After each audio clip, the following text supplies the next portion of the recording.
Hey guys, welcome back to my YouTube channel. So if you haven't yet, hit that subscribe button and turn on your post notifications so that you know every time I post a new video.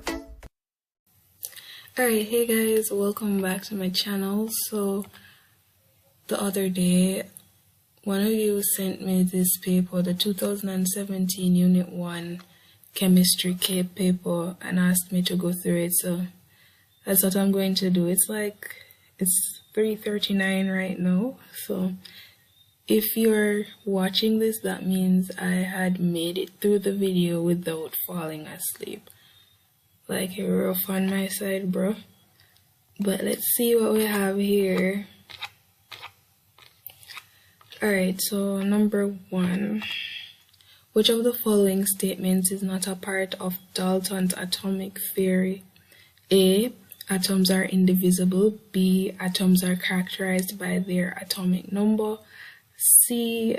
The atoms of an element have identical properties. Or D. The atoms of an element differ from those of other elements. Based on the postulates that I know that Dalton has or stated back in the day, I would go with B. Atoms are characterized by their atomic numbers. So that's what. Alright.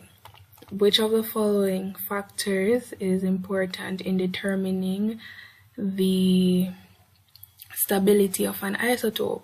A. Atomic radius. B.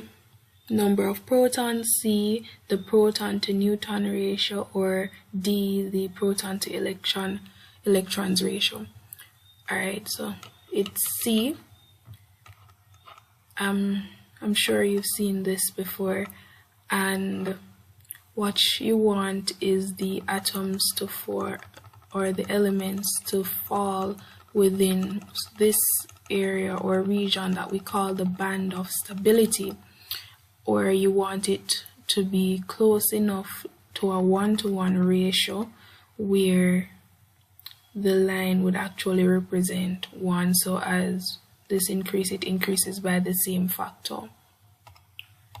Alright, number 3.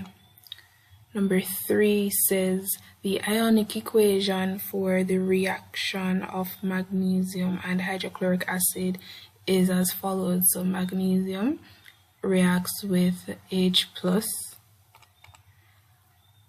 ions, or 2 moles of H plus ions, and H plus ions here represents the acid, to form Mg2 plus aqueous along with H2 gas. Of course, it's the ionic equation, and in this case the chloride ion is not included because it's what we call a spectator ion. Alright, so that's why you're not seeing the chloride ion right now.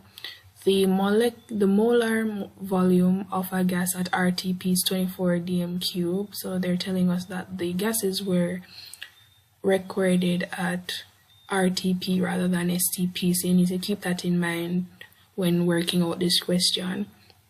The volume of gas produced when 1.2 grams of magnesium reacts with HCl at RTP is. So what you're looking for is the volume. So the first thing you want to do, hold on, let me switch screens. Alright, so I switched the screen. So first of all, what you want to do is find out what we're looking for. So we're looking for the volume of H2 gas produced, and what we know is 1.2 grams of magnesium reacts with HCl. So what you want to do first is find out how many moles are in 1.2 grams of magnesium. So what we know is 1 mole of magnesium is equal to 24 grams, right? And we know that we don't know the number of moles. We need to find that. So the number of moles of magnesium in 1.2 grams, okay? We'll end up doing a bit of cross multiplication where we would find that 1 mole times 1.2 grams is equal to 24 grams times the number of moles that we need to find out. We want to divide through by 24 grams on both sides to get the unknown by itself. So that's what we're going to do. Eventually, grams would cancel grams on this side. 24 grams cancels 24 grams on this side. And what you would end up with is the number of moles of magnesium being equal to 1.2. You want to put that into your calculator over 24. And you should get 0.05 moles. Alright, so let me put that into the calculator for those who who wants to see it like that. So it's 1.2 moles, grams, sorry, or 1.2, divided by 24, and you see 0.05. Alright, seeing that we know this, we need to find the amount of oxygen produced. Alright, and we know that 0.505 moles of magnesium is in the reaction, and based on this we can say that 1 mole of magnesium reacts to form 1 mole or to produce 1 mole of H2 gas. Therefore, if 0.05 moles of magnesium reacts, 0.05 moles of hydrogen gas will be produced. So we know that at RTP, 1 mole of H2 gas is equal to 24 decimeter cube. We need to know the volume produced when we have 0.5 moles, right? So that's what we're gonna have. X is our unknown at the moment. You're going to cross multiply as usual. Let me make this a bit smaller so I can get more space. So you're going to end up with 1 mole times X being equal to 24 decimeter cube times 0.05 moles. And you want to divide by 1 mole on both sides to get X by itself. So always remember that. So that cancels that. Moles will cancel moles, and we're left with X being equal to 0.05. So 0.05 times or multiplied by the 24 decimeter cube, and we will end up with 1.2 decimeter cube. Okay, so based on that we can say our answer is A. So let's go back to the paper. So the answer here is A, 1.2 decimeter cube. Okay, all right, let's look at number 4. Which of the following represents a pi bond? Now a pi bond is you can spot a pi bond by looking at the p orbitals. 2 p orbitals laterally overlapped with each other is what a pi bond is. So based on this, the answer would be C. So remember, p orbitals have like px, py, pz, and they fall along these axes, right? But that's besides the point. A pi bond can occur as long as they are overlapped laterally, so like this, even horizontally like this. And remember, p orbitals are dumbbell shaped, so any of these can constitute as a pi bond. Okay, this looks like the overlapping of 2 s orbitals, so you can call that a sigma bond. This is the overlapping of 1p and 2s, and this looks like 2 p's end on, so this is not a pi bond either. So the answer is C. So number 5 says, which of the following statements are true regarding the factors affecting ionization energy? Now, an increase in shielding effect decreases the ionization energy. We're looking for what's true, and this is true. If you increase shielding, you're increasing the number of shells basically, and basically moving the valence electrons further away from the positively charged nucleus. Alright, so that's a part or one of the factors keeping the electrons onto the last shell, for the lack of better words.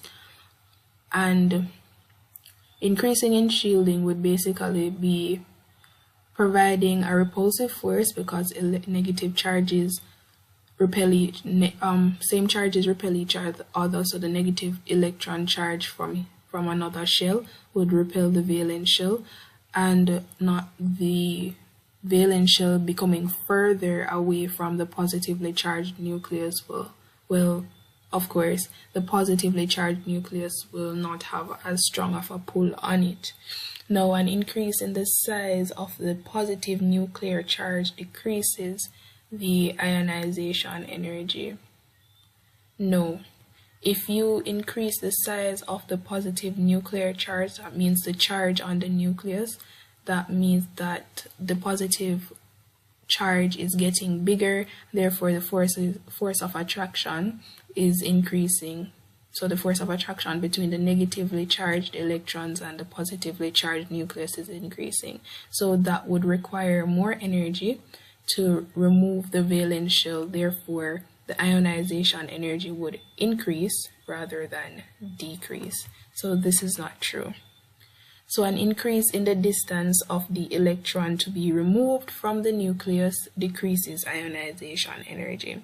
Of course, this is true.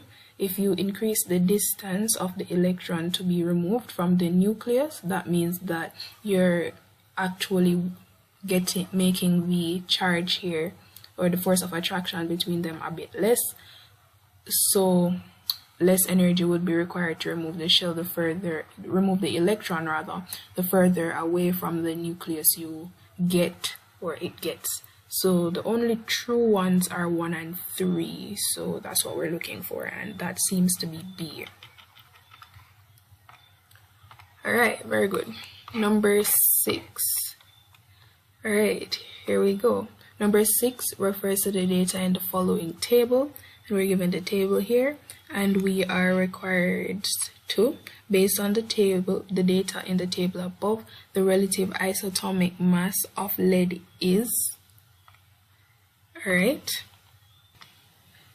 so to work this out, what you want to do is look at the table and look at the abundances, and this is given in percentage. So this 1.4 would be 1.4 over 100, which is also the same as 0.014.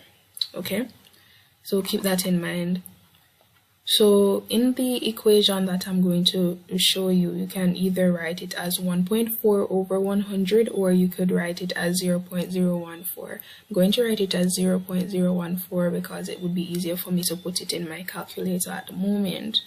So basically what you want to do is multiply the abundances by the isotopic mass given, and add them all together, right?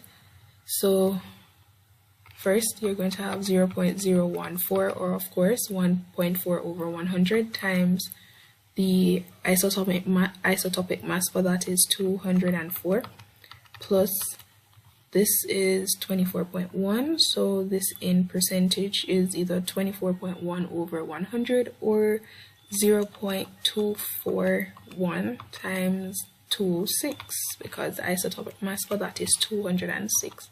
We want to add that as well to 22.1 or 22.1 over 100 or 0.221, right, times 207 plus, what's that, 52.4 that's 52.4 over 100, or 0.524.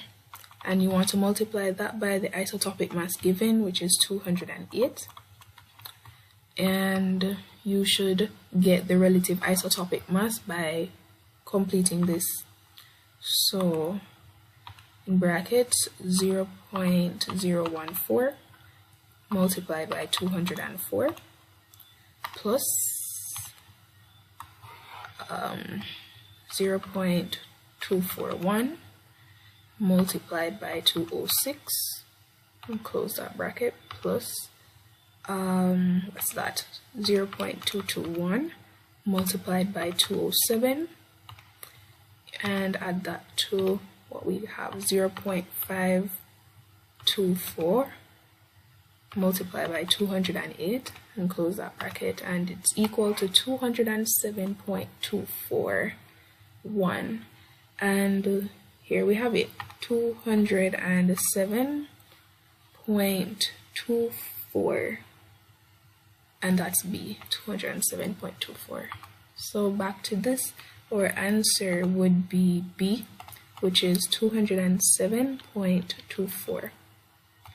Alright, hope you're getting that. Now let's move to number 7.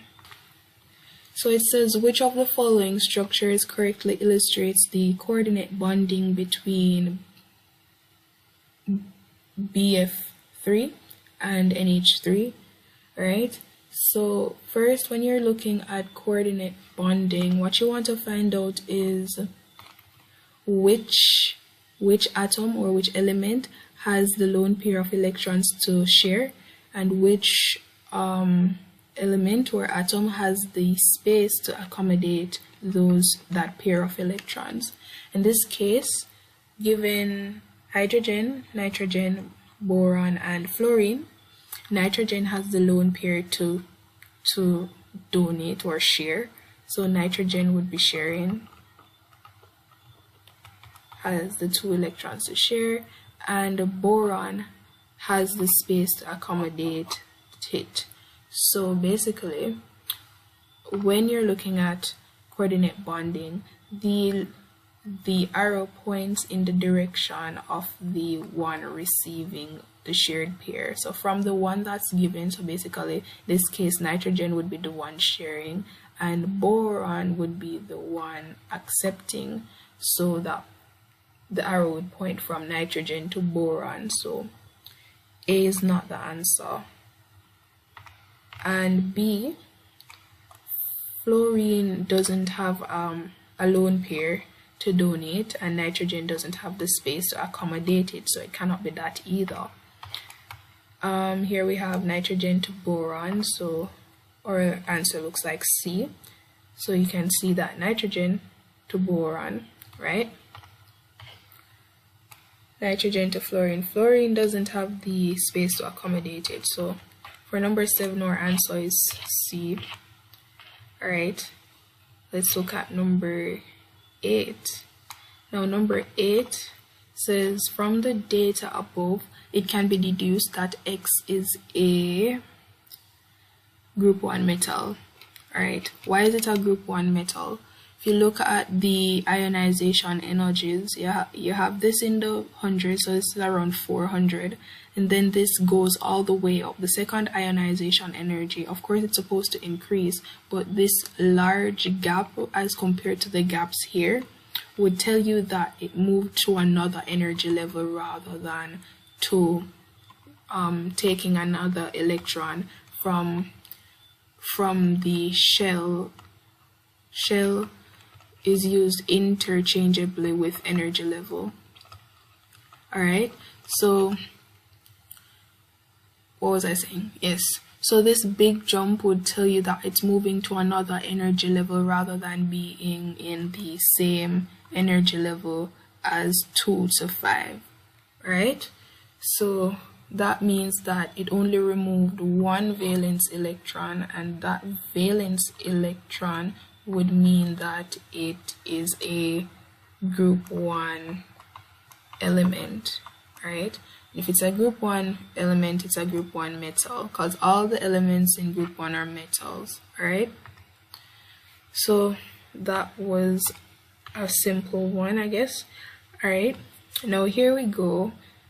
Given the information here at item 9 refers to the following information. So a student titrated potassium permanganate against H2O2, which is hydrogen peroxide, and the half equations are as follows, and we're given them. So which of the following equations represents the balanced equation for the titration?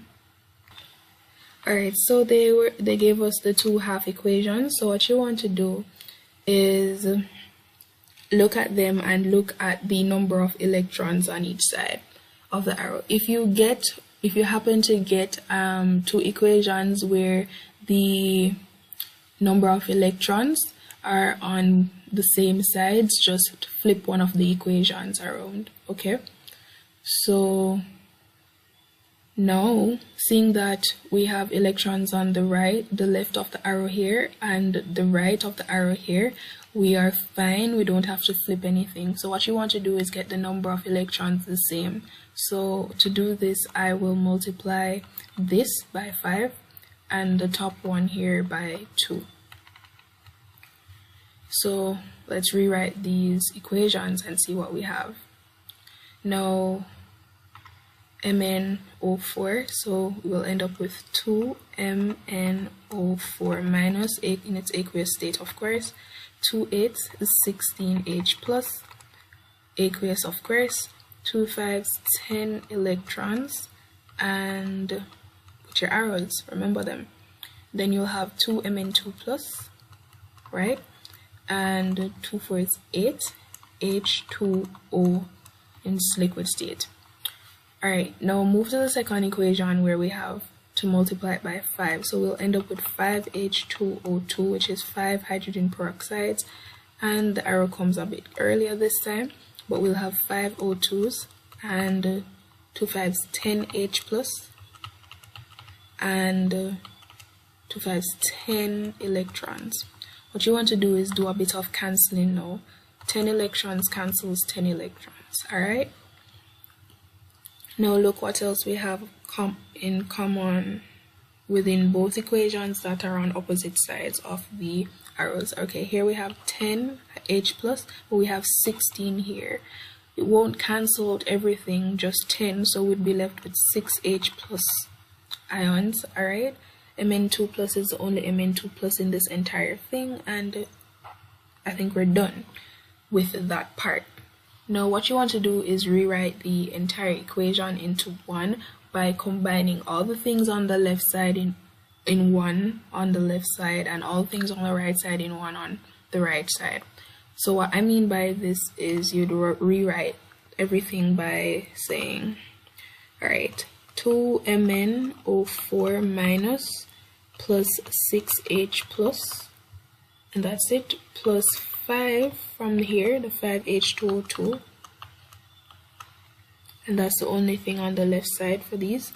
And then you'll move on to the right side, which you would get 2Mn2 plus 8H2O and 5 O2s.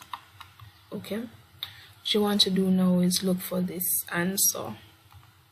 So 2MnO4, that's common in A and B, and 6H pluses, that's only in B, so we are focusing on B right now.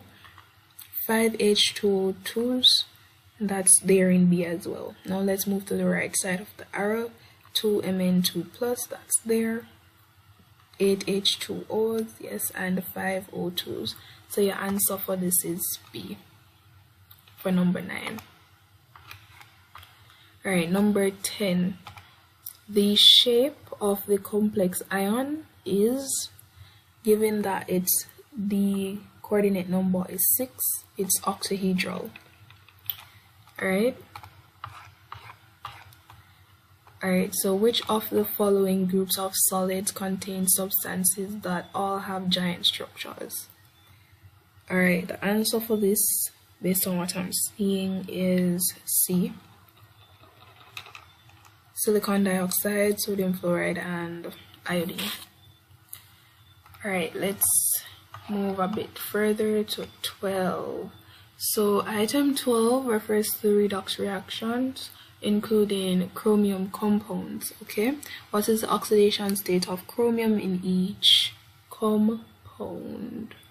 Alright, so first let's work out chromium in Cr2O3. Alright, first of all, this entire molecule has an overall charge of 0. So what we're going to have is 2Cr plus 3O is equal to 0. You can write it like that first. Now, seeing that Cr is the unknown, we're going to have 2Cr plus 3 times the oxidation state of oxygen, in this would be 2 minus or minus 2 is equal to 0. Now, 2Cr plus 3 2's 6 minus 6 is equal to 0. Now, what you'd end up with is 2Cr minus 6 is equal to 0. We need Cr on one side by itself, but first let's carry over the 6. So we'll add 6 on both sides. So we'll have 2Cr minus 6 plus 6 is equal to 0 plus 6.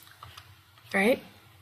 Minus 6 plus 6 is equal to 0, so that's no longer on that side. So we end up with 2Cr is equal to 6. Now divide by 2 on both sides to get Cr, and we will end up with 3. So chromium here is plus 3 in Cr2O3, so let's just highlight that. So we have B as a possible answer, C and D for the plus 3. Okay, let me clean up this real quick and work out the other one. We're going to look at Na2Cr O4. Again, the overall charge for this molecule is 0, so if we write out an equation for this, what we'll get is 2 times the oxidation state of sodium plus Cr plus 4 times the oxidation state of oxygen is being equal to 0. Now we know that Na exists as plus 1, and probably should have written that first so we can keep track. So 2 times 1 basically plus Cr plus 4 times minus 2 is equal to 0, and what we'd end up with is 2 plus Cr plus 2 4s 8 minus 8 is equal to 0, plus 2 and minus 8 is equal to minus 6, so Cr minus 6 is equal to 0. You want to add 6 on both sides, so Cr minus 6 plus 6 is equal to 0, plus 6 minus 6 and plus 6 is 0, so that cancels out, and Cr is equal to plus 6. So in this case, the answer is now either C or D. Right? Let's work on the other one. I'm probably moving a bit slow, but that's fine as long as we get it done and correctly. Now Cr2O7, and this time you have a 2 minus charge, so what we'll end up with is 2Cr plus 7O is equal to minus 2. Okay, again 2Cr plus 7 times minus 2 is equal to minus 2. Now 2Cr plus 2 7s 14 plus minus 14 is equal to minus 2. So we'll end up with 2Cr minus 14 is equal to minus 2.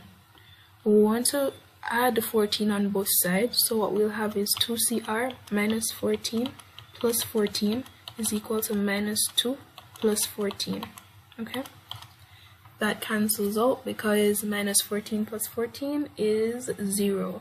Now what we have over here is minus 2 and 14. So what we have is 14 minus 2, or if you want to say minus 2 plus 14, however you understand it, it's fine. So that would give you basically 14 minus 2 is equal to 12. So we'll have 2 CRs being equal to 12, and you want CR by itself, so divide through by 2 on both sides and you'd get 6. So in this case CR is equal to plus 6. So in this case we have a winner here. So the answer for number 12 would be C.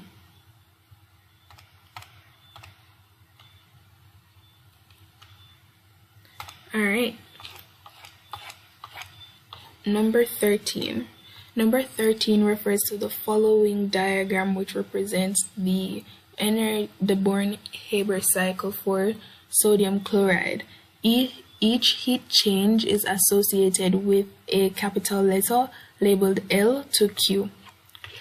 What type of heat change occurs at O? Now at O, what we see here is 1 mole of gaseous sodium being changed to 1 mole of a gaseous ion, right? So this is basically the energy change. So I can say delta H when 1 mole of a gaseous atom, right, produces 1 mole of its gaseous ion. And this is ionization, right? And if you know the definition for ionization energy is the energy required to remove 1 electron from 1 mole of a gaseous atom to form its gaseous ion, right? And that's the first ionization energy. So this here is the enthalpy change, or the energy change of ionization for sodium. So let's look at the answers given. First, ionization energy of sodium, enthalpy of atomization of chlorine, that is not it. Enthalpy of atomization of sodium is not atomization, it's ionization. So we know our answer is A, and this is first electron affinity of chlorine. There's some similarity between C, B, and D, so no. Alright, so when magnesium metal reacts with dilute nitric acid, 0.512 moles of hydrogen gas is produced, and the volume of this gas would occupy, the volume that this gas would occupy at 298 Kelvin, that's 25 degrees Celsius, and 196 kilopascals when R is equal to 8.31 joule per Kelvin per mole is. So we're supposed to calculate the volume. And we know that the equation that we will use for, the ideal gas equation is equal to PV is equal to nRT, where this N here is actually meaning number of moles. So, and we're looking for volume, so basically we're going to divide by P on both sides, and we'll end up with volume being equal to that. So we can just plug in the figures, and what we'll have is volume being equal to 0.512 moles multiplied by R, which is 8.31 joule per Kelvin per mole, times the temperature in Kelvin, so 298 Kelvin, all over the pressure that we were given, which is 196. Alright, pull up the calculator and see what we get when we do this.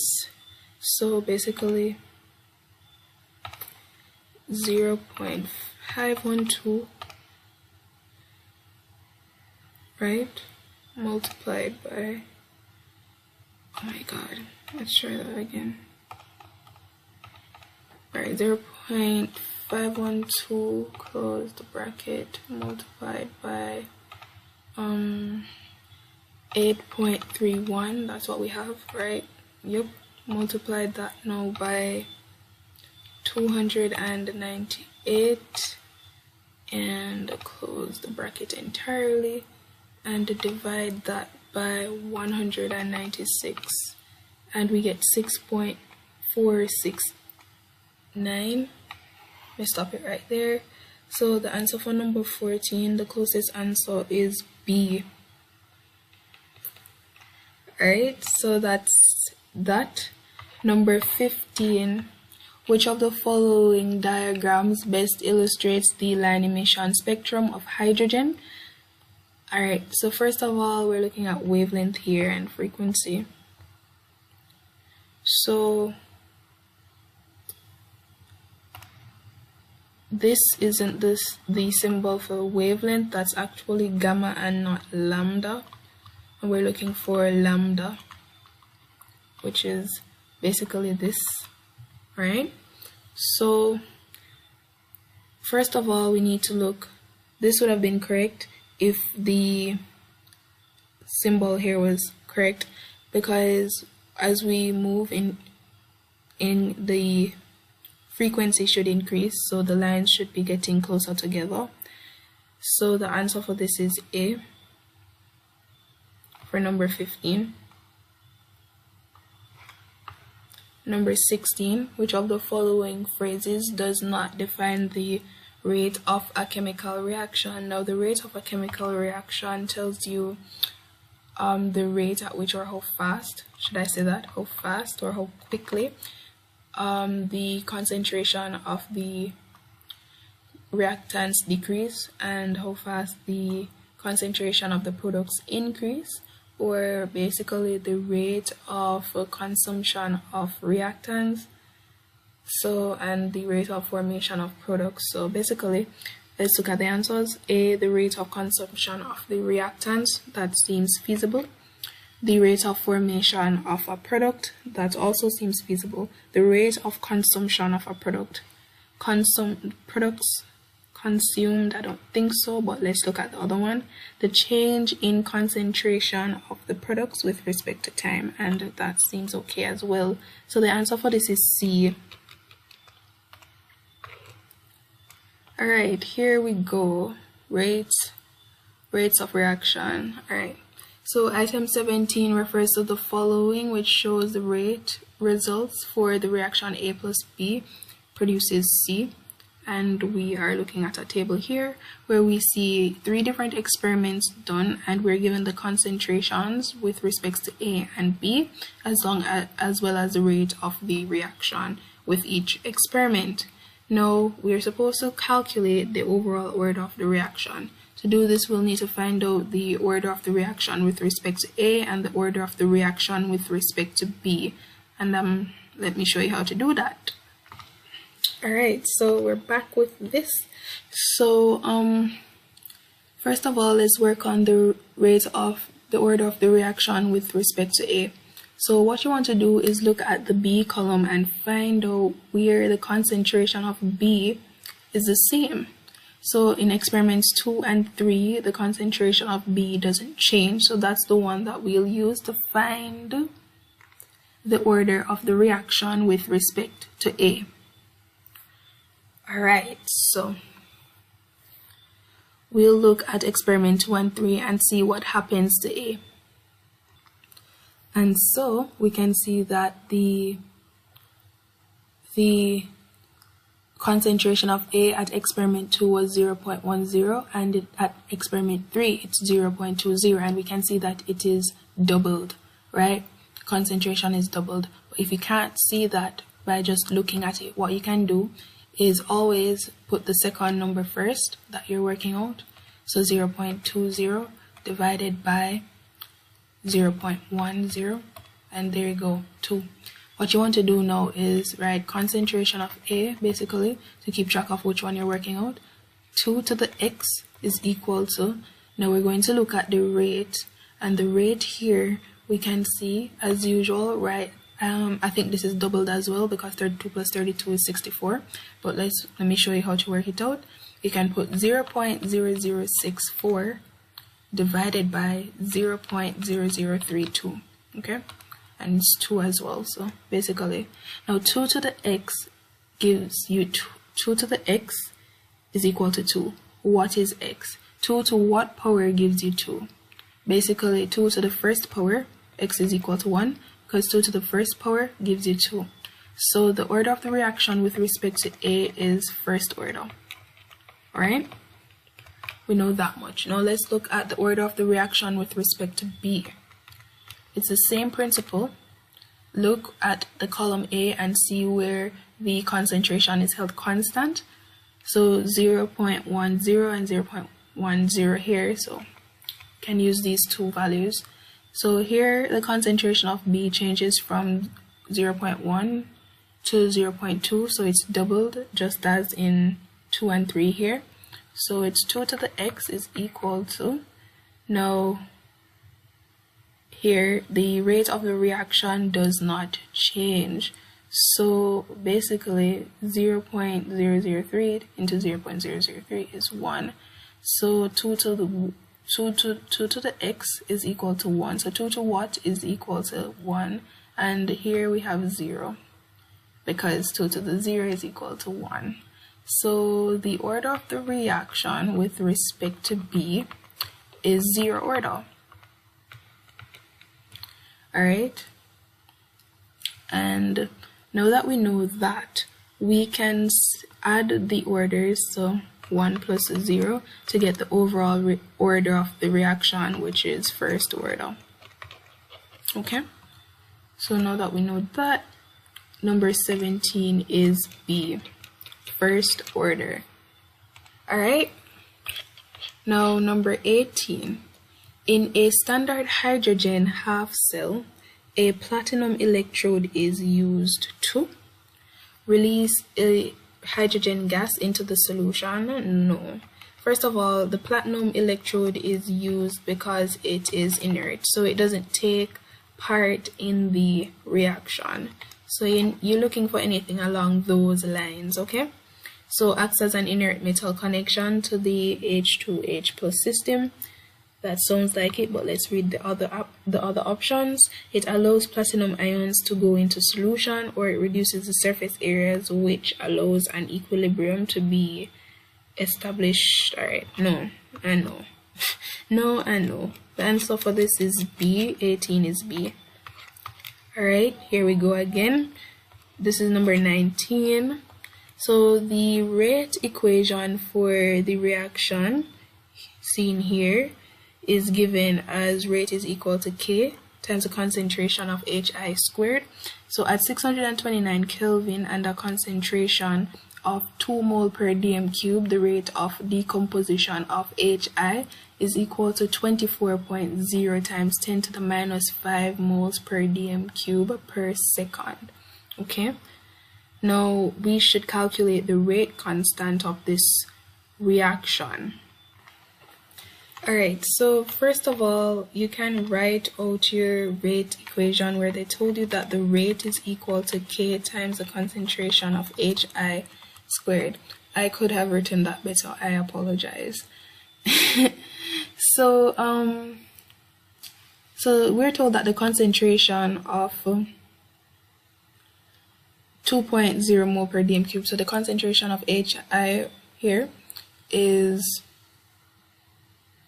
2.0 moles per dm cube, and the rate of decomposition is that. So the rate of the equation is 24.0 times 10 to the minus 5 mole per dm cube per second, and we're trying to find K, and we know that the concentration there is mole per dm cube for HI.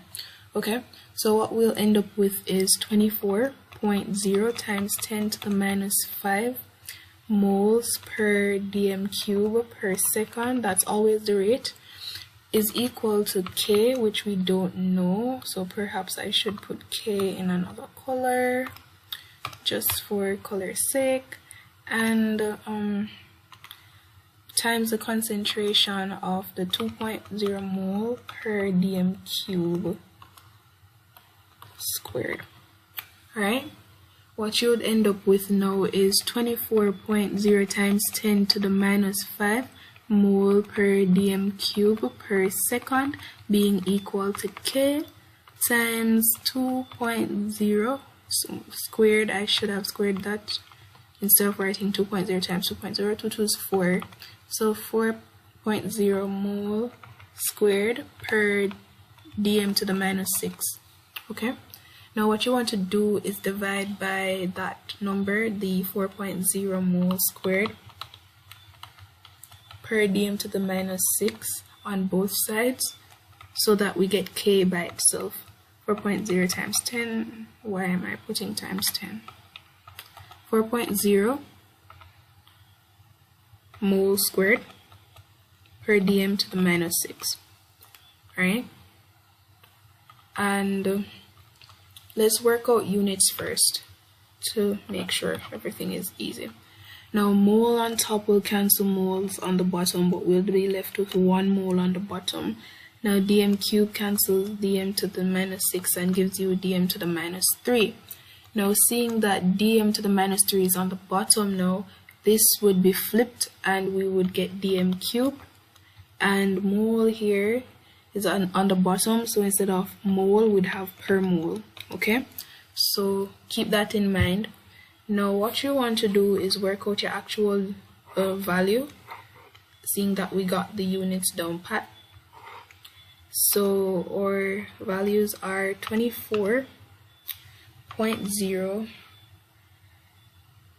times 10 to the minus 5.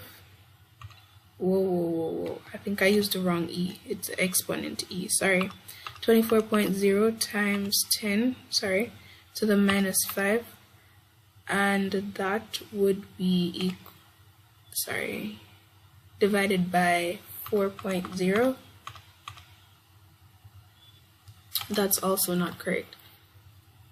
Let me try putting this in brackets or using an actual calculator.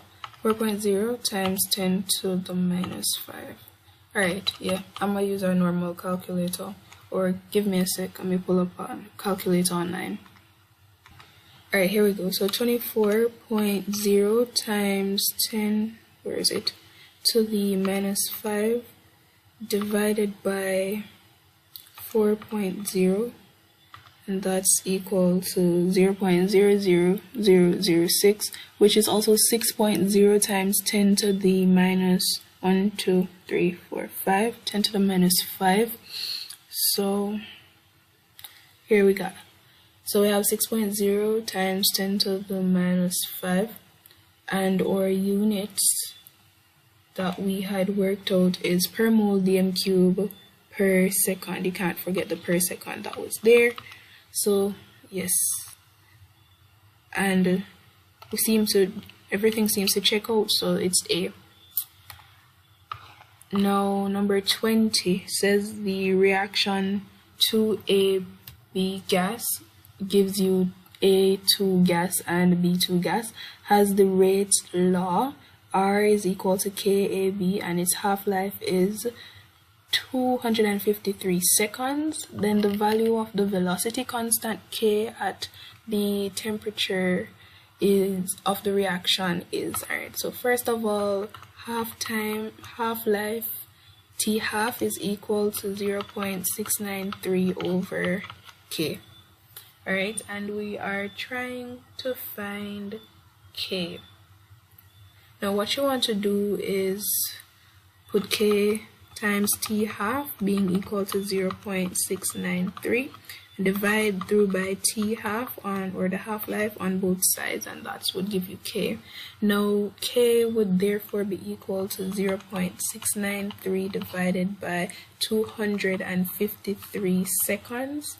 So your units would be per second, but let's work out the actual value. So 0.693 divided by 253, that's equal to 0.00273 or 274, and if you put that in standard notation, it is 2.74 times 10 to the minus 3, right? And now it's either C or it's either D, but remember that seconds is on the bottom, so instead of seconds being a unit, your unit would be per second. So the answer is D, where you have 2.74 times 10 to the minus 3 per second. Okay, that was 20. Now let's move to 21.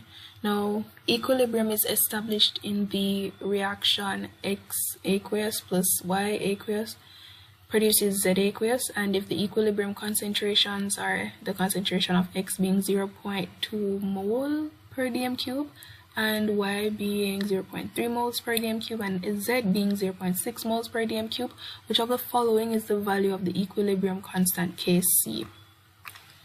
Okay, so Kc, the equilibrium constant, so you have to use the aqueous elements, or should I use elements? I don't mean elements as in elements on the periodic table, elements as in components of the reaction.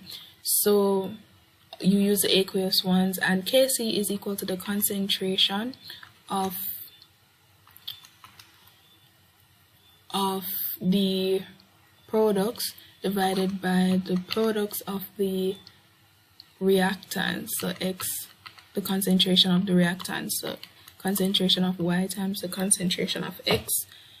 And always remember to raise the concentrations to the number of moles. So seeing that these are all 1, Z to the 1 is Z, X to the 1 is X, and Y to the 1 is Y. So that's why we haven't written them. But we've been told that the concentration of Z is 0.6 moles per dm cube, and we divide that through by the concentration of X, which we get to be 0.2 mole per dm cube, and the concentration of Y, which is 0.3 mole per dm cube. All right. Now on the bottom, what you realize or should realize is that we have basically the unit squared. So Kc is equal to 0.6 mole per dm cube divided by 0.2 times 0.3, which is basically 2 times 3, which is 6, and moving it 2 decimal places back, so 0.06 mole squared, mole times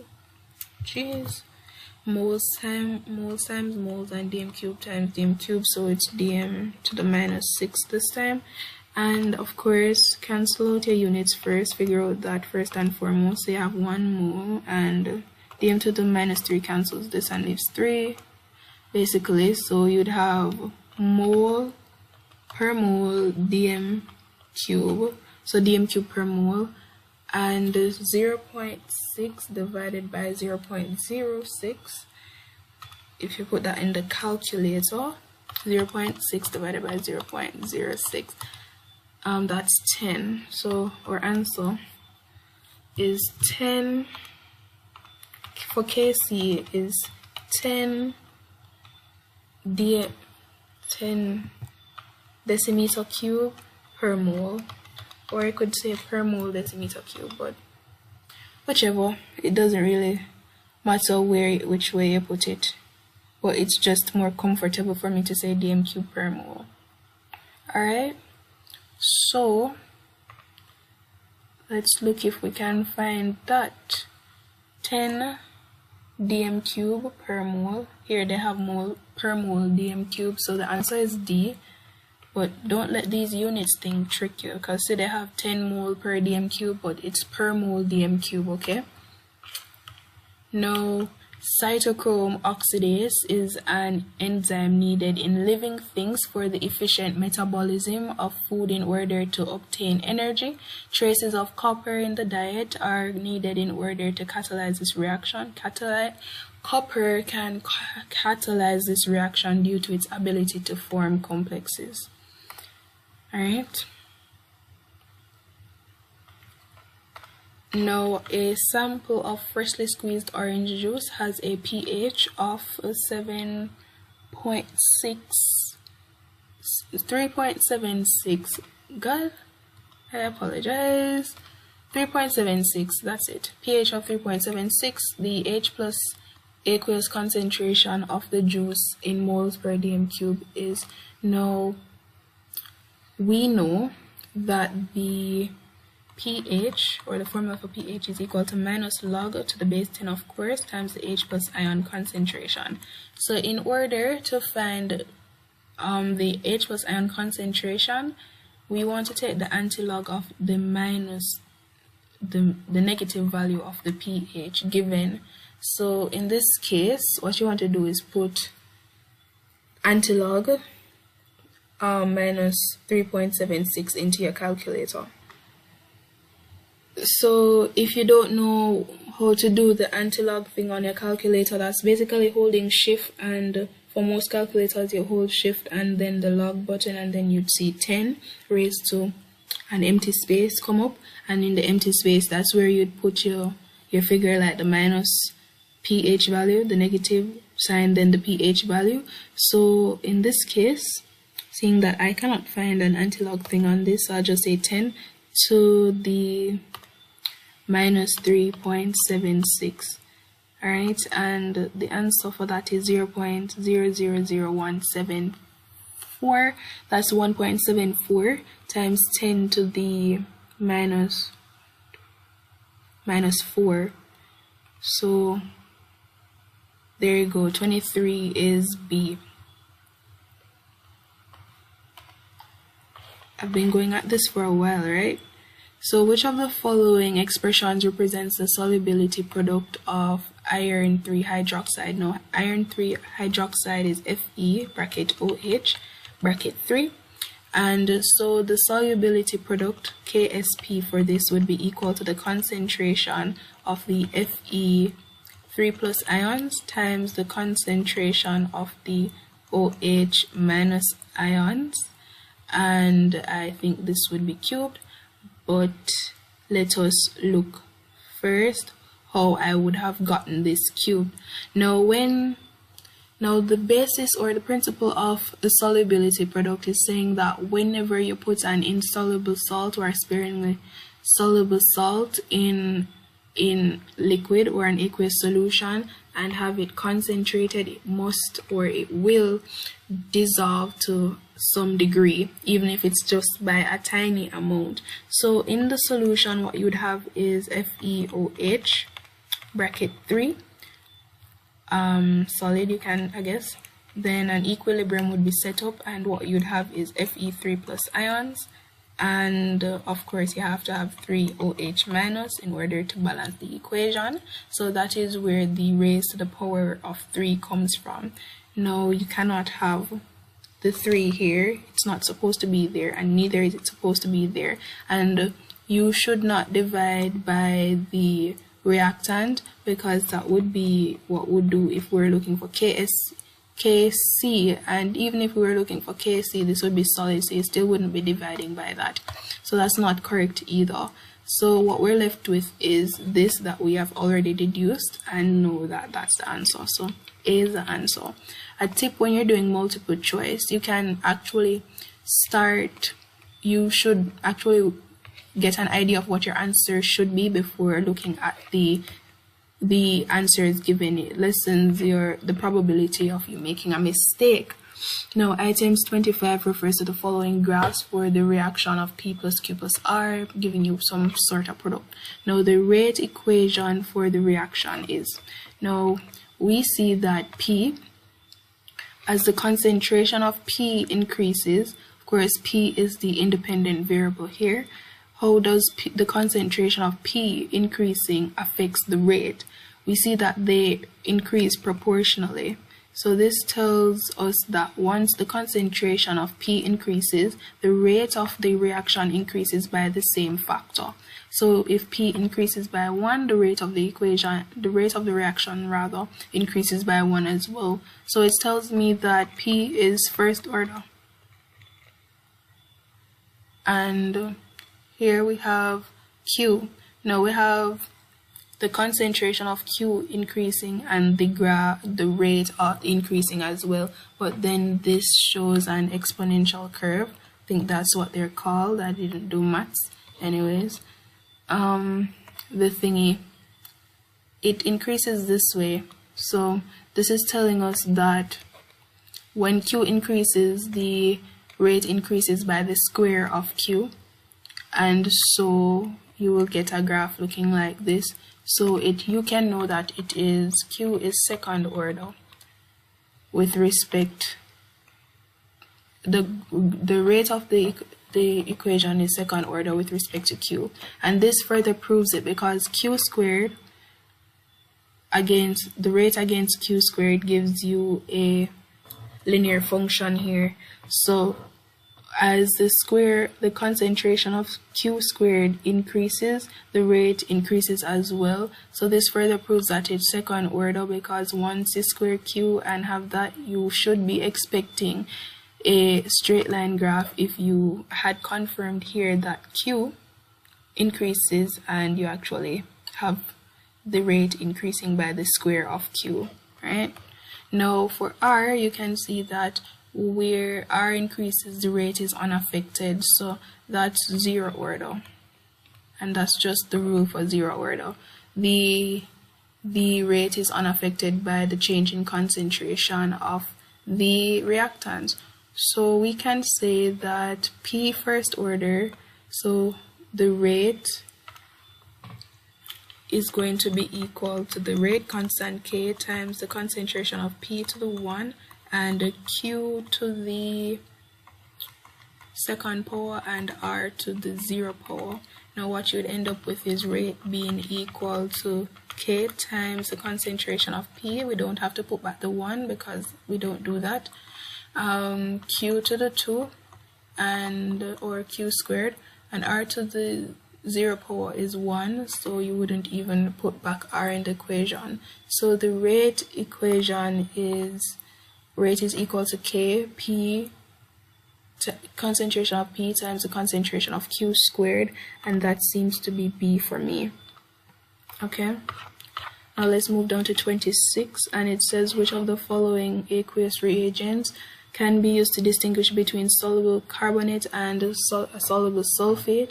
Now, looking at these, you would get displacement reactions for some wouldn't react at all because we don't know what's being displaced. Anyways, depends on what's being displaced. You would get lead nitrate and silver nitrate and sodium hydroxide giving you some displacement reactions. However, if you react an acid with the carbonate, you would get carbon dioxide, and you can actually bubble that through lime water, and lime water will turn white. However, the sulfate won't produce carbon dioxide gas, so you can use that to differentiate between the two. Now, during a chemical reaction, disproportionation is said to occur if the substance is both oxidized and reduced, so both act as an oxidizing agent and a reducing agent. So this says undergoes oxidation but not reaction. That's not true. They both occur, both oxidation and reduction. So the other one is incorrect as well because it also it's the opposite of A. Acts as an oxidizing agent but not a reducing agent. That's not true. It acts as both an oxidizing agent and a reducing agent. So your answer for this is D. Now 28. Barium carbonate is more soluble in water than in aqueous sodium carbonate because all barium salts are soluble. That's not true. But I think most barium salts are insoluble, in fact. But I'm not sure about that. But I know that not all barium salts are soluble. Barium carbonate is not soluble either. So barium ions cannot displace sodium ions. That would not be the reason. And the sodium carbonate is an ionic, but barium carbonate is not. They're both ionic. And a common ion effect is present in the barium carbonate sodium carbonate mixture, and that's why. Now 29. Okay, here we go. 29. Marine animals such as oysters and other shellfish rely on the slow precipitation of calcium carbonate to form their shells. which of the following properties helps this process? Now you want something that fosters precipitation. So basically a smaller solubility product would mean that the salt is not very soluble. Alright, so the smaller the solubility product, the smaller the degree of solubility, I guess. And so greater solubility product would not be it. That means that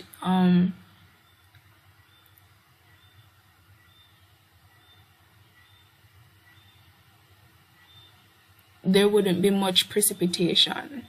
Now the greater ionic product of calcium 2+ and the carbonate ions. Now solubility product is basically the ionic product, so you would want a smaller ionic product as well to form shells. Alright, so 2 only. It's like 5 a.m. in the morning. I'm lying. Alright, here we go.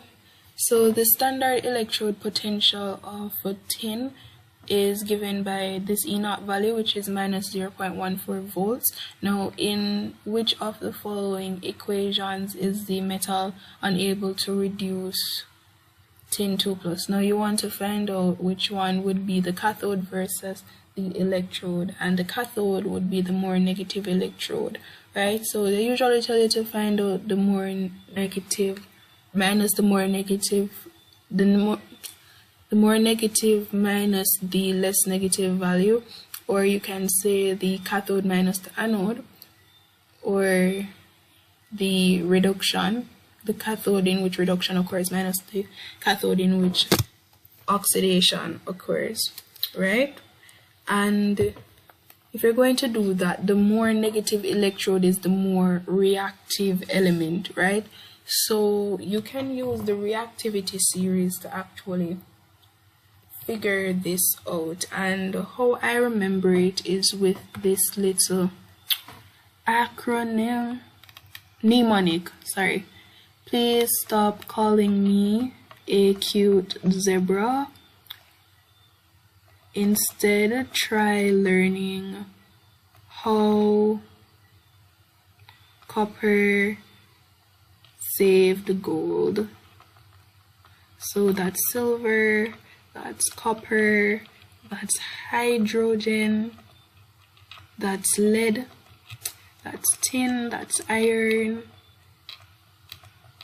I swear, I need to go to sleep now. Iron, that's zinc, that's carbon, that's aluminum, that's magnesium, that's calcium, that's sodium, and that is potassium.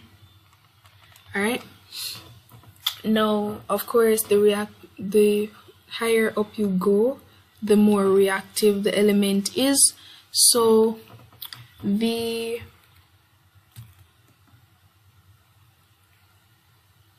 for here, between magnesium and the tin, that's the first one we're going to work out, the more negative electrode would be the more reactive, and magnesium is more reactive than tin because tin is down here, magnesium is right here. So what you would have is minus 2.38 minus 0.14, and you want to put the values in just as they are given, right? So if you put that into your calculator, what you would get is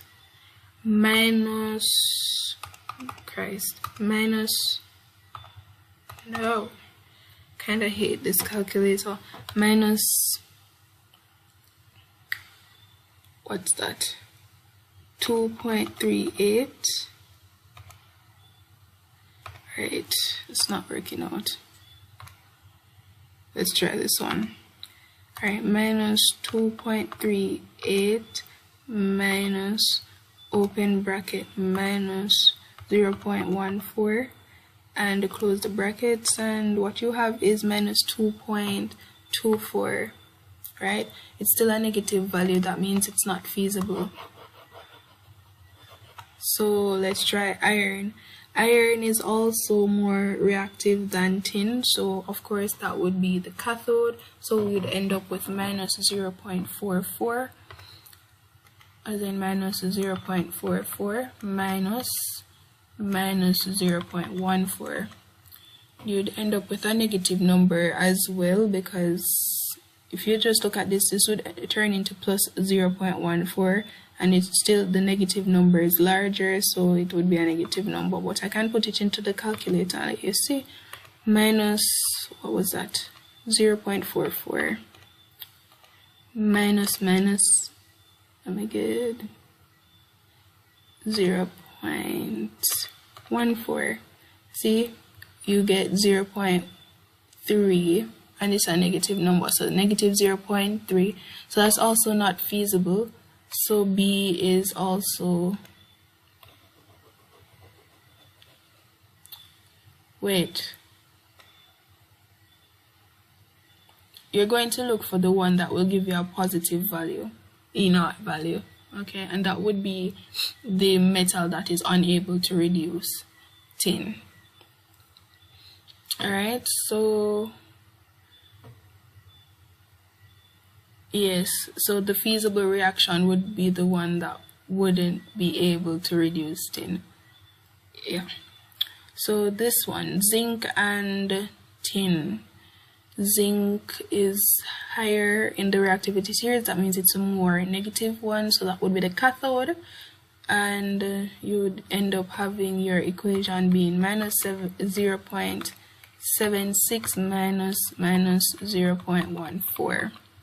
Right, again this is going to be a negative number, but I can put it into the calculator and show you.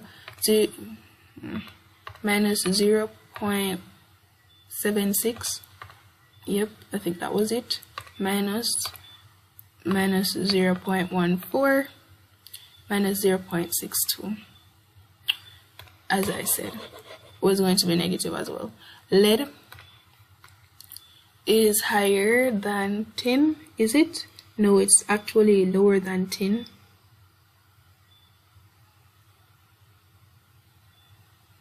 Is it? Yep. So this time, seeing that lead is below tin, tin would be the more negative electrode, so you'd have minus 0.14 minus 0.13. Is it that?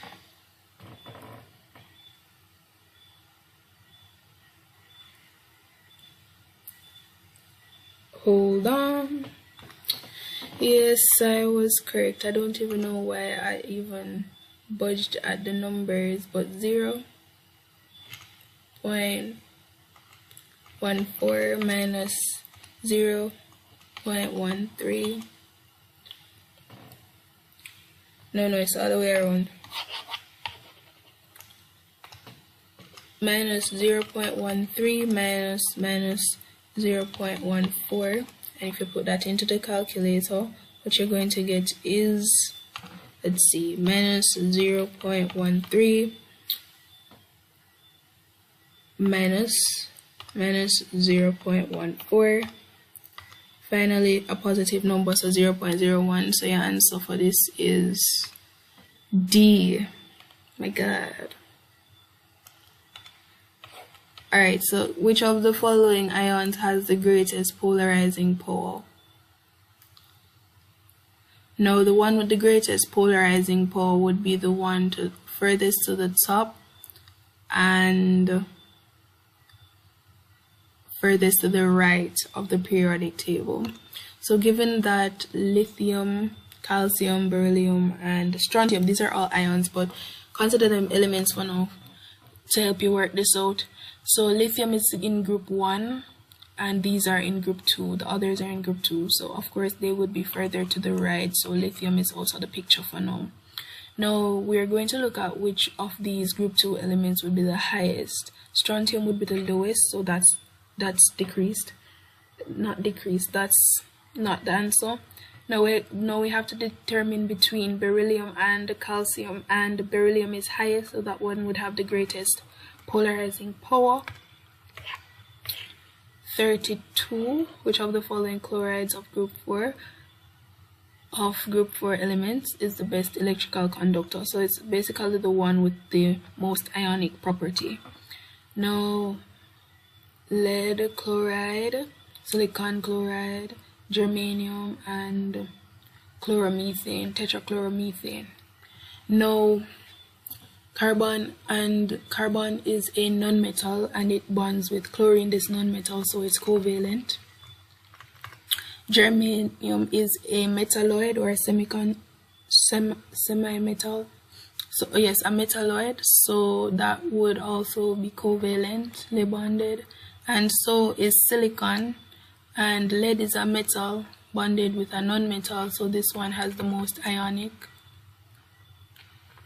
property. So 32 is A. Silicon carbide has a structure similar to that of diamond. What are the advantages derived from using silicon carbide ceramics when compared with steel? And that is, silicon carbide is less likely to deform under compression. Silicon carbide has a higher melting point, and silicon carbide is more resistant to oxidation. All of these seem feasible for me, so D. 34. HCl, HBr, and HI gases are produced when solid samples of sodium chloride, sodium bromide, and sodium iodide respectively are treated with concentrated sulfuric acid. Which of these will undergo oxidation? Basically, in group 7, fluorine has the highest reducing power, right? So they are reducing agents. So you want to find out which one of these would actually reduce sulfuric acid and in turn be oxidized. Now, chlorine is not, but bromine is and iodine is, right? So basically, the ones that will undergo oxidation is HBr and HI. I think you just have to study this and know it. Alright, 35. Which of the following oxides of elements in period 3 are correctly matched with their acid-base characteristic? Alright, so sodium oxide, yeah, that's basic. Aluminum oxide is amphoteric, so it can be both basic and acidic, so I is correct as well.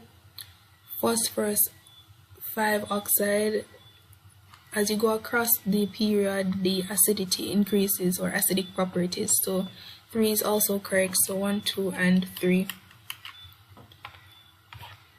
36. Which of the following pairs of properties increases on descending group 2? So atomic radii increases, yes, however electronegativity does not. Electronegativity, no matter where on the periodic table, increases to the topmost right of the periodic table. That's why fluorine is the most electronegative element on the periodic table. Alright, so always remember that. So A is out of the answer for out of 4 books for now. Nope. So atomic radii and ionic radii, yes. Atomic, yes, and yes. Ionization energy does not increase down the group, rather it decreases, and electronegativity decreases as well. Ionization energy decreases, but ionic radii increases. So the only pair that's true is B, as in true as a pair is B. Now 37. Okay. Each oxide may be used once, more than once, or not at all. Which of the oxides is an oxide of silicon? Silicon dioxide is a, or silicon oxide is a giant covalent structure, and it has basic properties, so B would be for this one. Well, however, for sulfur, it would be a gas, see, and it's covalent as well, and it has acidic properties, so the pH would be very low. So that one is D. Alright, ionic equation for the formation of chromium hydroxide from chromium 3 sulfate and ammonia is. Now, chromium 3 sulfate would give you Cr3 plus in solution as well as sulfate ions, but what we're going to do to get the hydroxide is put it with an OH minus, and we need 3 of those to balance the charges, and what you'll have is your Cr bracket OH bracket 3. So you're looking for that, and it seems to be D, right? Share. Wait, is this the same thing? Oh, this says liquid. It should be aqueous. So pay attention to that.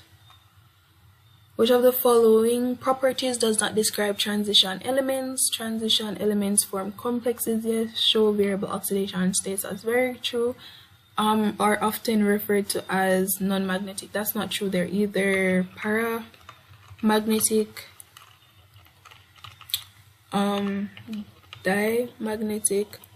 diamagnetic, where is it? Alright, magnetic, or you can also have ferromagnetic, but not often as non. Of course, you have some non-magnetic, but not often, right? And they're present in the D block of the periodic table, so that's also correct. So 40 is C. By the way, you can determine the degree of paramagnetism by looking at how many unpaired electrons an atom has, or the element has. Now 40 refers to the following graph, and it's showing the ionization energy, IE, of some elements. Now the sharp decrease from copper Cu to zinc Zn is caused by the filled 4s orbitals. The insolubilities of group 2 sulfates make them very useful in diagnostic medicine because they appear opaque to X-rays. Which sulfate is most commonly used for X-rays? That's barium sulfate. Alright.